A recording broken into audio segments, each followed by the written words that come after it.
ito lang ang gulay natin for lunch. Ginisa sa bawang at asin lang na repolyo, guys.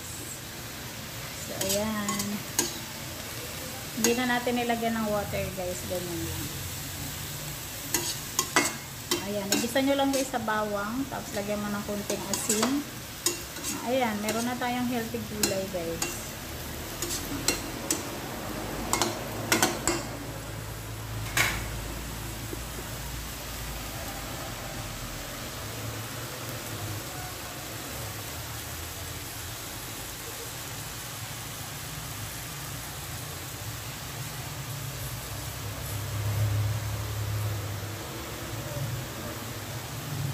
Huwag nalagyan ng water, guys, ha. Tama lang, guys.